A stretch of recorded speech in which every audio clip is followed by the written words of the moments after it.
desig per aquest 2022 és que tots els gironins i gironines puguem tenir una administració, tant els ajuntaments com la Generalitat com l'Estat, propera als ciutadans i ciutadanes, capaç d'afrontar els reptes i capaç de donar resposta a aquests reptes.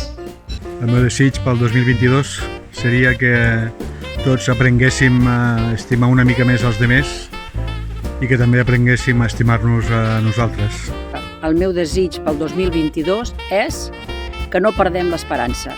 El meu desig per l'any 2022 és que Portbou, així com Catalunya, es recuperi de la pandèmia i avanci. El meu desig és, per aquest 2022, que els i les joves no es quedin enrere després d'aquesta pandèmia. El meu desig per l'any que ve és que continuï aquest meravellós govern que tenim, que és la solució de molts dels problemes que corren avui dia.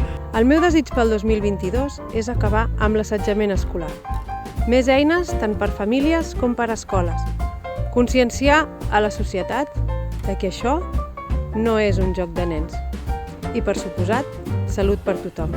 El meu desig per aquest Nadal és la conciliació i el respecte entre tots els catalans. El meu desig per al 2022 és que l'emancipació juvenil deixi de ser un privilegi, millorant l'educació, fomentant el treball digne i estable i prioritzant l'habitatge assequible. Desitjo que aquest any que ens ve puguem aprofitar per veure si seguim la pandèmia i sobretot recuperar el tema del que és el socialisme a la comarca del Ripollès.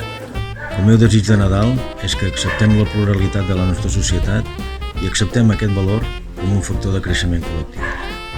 Posar fi a la pobresa i a les desigualtats. Que tots els vostres somnis es facin realitat. Jo també em sumo al hashtag Desig de Nadal. I tu, què desitges?